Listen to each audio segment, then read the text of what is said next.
Hello and welcome to Adams Butler. So my name is Siobhan Byrne and I am the owner and the founder of Adams Butler.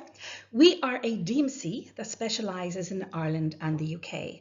And the UK covers England, Scotland, Wales and Northern Ireland. And we also do Africa. So we do all over Africa. So a lot of people think of us as just doing 5-star, but in fact we do 4-star as well. And we often do what I call a nip and tuck itinerary.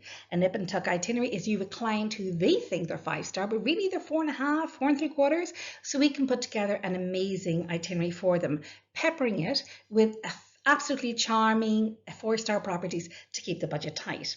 Another example of a nip and tuck itinerary is where someone really can't afford a driver guide, but for some reason they can't drive themselves. So again, we'll do an itinerary that they don't need a driver guide every day.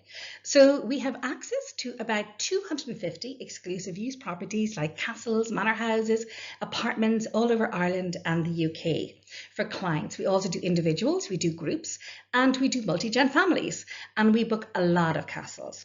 We also do golf. So about 63% of our clients play golf when they're traveling with us because they're coming to the home of golf in Ireland and Scotland. We can do an itinerary on any theme possible for your clients, even if it's just one person traveling by themselves. So think, drama, architecture, literature, gay tours, garden tours, Jewish tours, knitting, Outlander, Game of Thrones. You think of it, we can do it. We do self-drive as well, and we have amazing driver guides. And in fact, we call these the jewel in our crown. They really are very special people.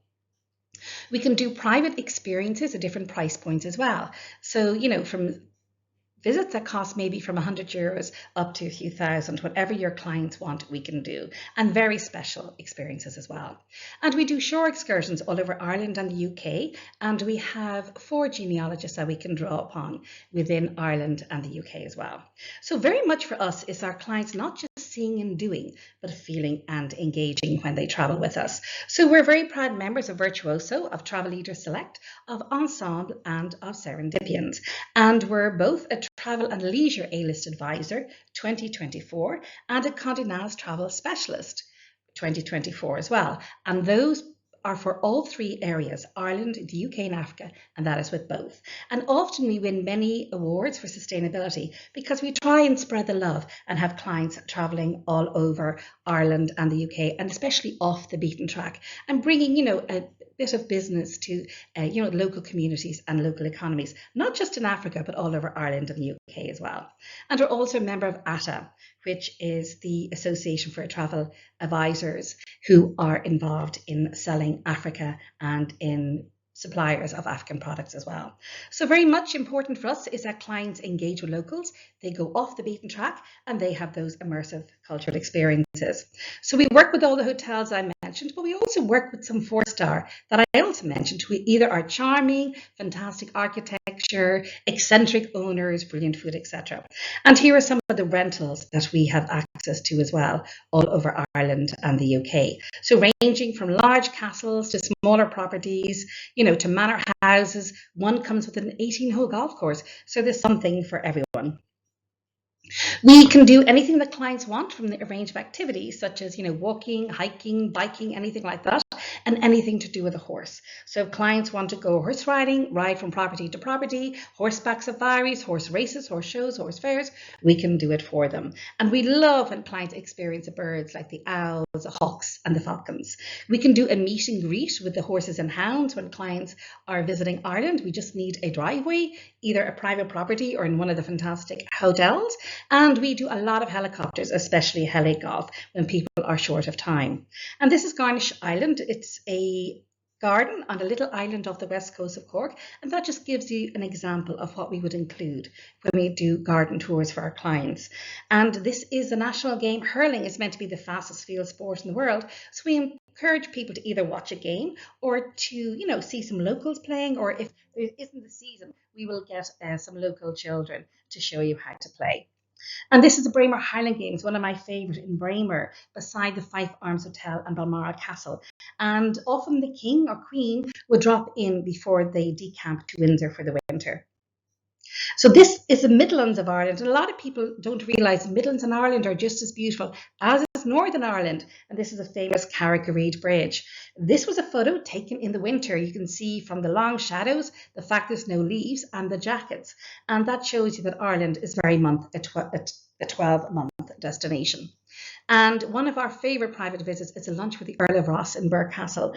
But another thing that people love is actually staying with the Earl and Countess of Erne up in Crumcastle in Fermanagh. And this is their property there. So you can actually be hosted by them, living the real Downton Abbey experience, but with a real live king and earl. And you can also rent their property on your own if you so wish. Another experience people love is having a glass of Jameson whiskey with the Jameson family in their home. And the three sisters are delightful. Or meeting Lord Bruce and touching the original sword, and that's the Earl of Elgin up in Scotland. Or Charles MacLean, the founder of the Scotch Whisky Society, and said to be the world's leading Scotch whisky expert. So there's so many things that people can do in Scotland and in England.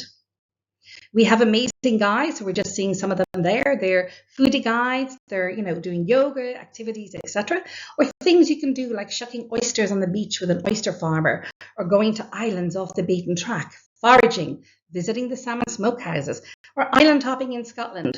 Or a lot of people love visiting organic and permaculture farms. The children can run around, collect the fruit, the vegetables, the eggs, bring them back to the hotel and cook lunch for the parents. Or what about visiting a farm, and especially if you're lactose intolerant, making sheep's ice cream, or fly fishing in Scotland, or catching fish, river fishing in Ireland, or going to a private home to learn how to make soda bread, or going to castles that are only accessible by water with pop-up singers, dancers, harpists, foodie trails, farmers markets all over Ireland and the UK, or distilling your own gin with local botanicals, labelling it and bringing it home. And a new thing in the last year for us has been photographic journeys. So these are photos that were taken when clients were travelling with Mark Richardson, our in-house photographer who leads our clients. They're all of the Aran Islands. And don't forget, we're also, I think, the only people who do Jewish tours in Ireland. So it's really about real people, real stories, real experiences for those real memories, not forgetting Africa. So this is my husband, Gasau. He is an elder of the Samburu tribe, and we do exactly what we do in Ireland and the UK, we do in Africa, whereby you visit unusual properties, iconic properties. You can also do rental properties whereby you rent a camp or a lodge or a villa in Africa.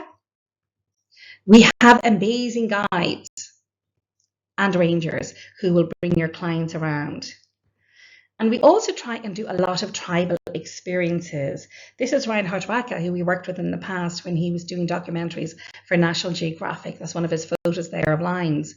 But these are photos from Mark Richardson, and they were taken with clients recently on a photographic safari that he was leading in Tanzania. So as I said, it's all those experiences, whether sleeping under the stars or in a hide, or going on a horseback safari, or seeing the annual migration of the wildebeest, one of the natural wonders of the world. And it's very much a children's destination as well. There's so many places in Africa that are perfectly suitable for children. But we do try and have those tribal experiences, and it's one thing we specialize in, as well as the photographic safaris. So this is originally the first shot you showed there is actually my mother-in-law's hut in Samburu, and this photo was taken in Rwanda on a photographic journey. This was from Tanzania with the Tatoga tribe, and it really is a wonderful experience when you actually have that interaction with them, because it's what clients love most when they come back from a trip. It's engaging with people. It's those people memories that last longer than anything else. This is one of the Hadzabe hunter-gatherers, and clients can travel with them out in the morning. They whistle, the bird comes along, and the bird shows them where the honey is in the tree. So then they go and they tap the branch, they get access to the honey. But the first thing they do is give honey to the bird to thank them. And they have a little dance and a little song, and then the bird merrily goes on their way, and then they partake in the honey as well. And this is also another sort of a dating matchmaking ceremony with the Tatogas as well. But then we come back to the Samburu in Kenya. So there's lots of different tribes that you can have those real experiences with all over Africa. So I'm delighted to have introduced you to a little bit of what we do, as I said, in Ireland, in the UK, and in Africa.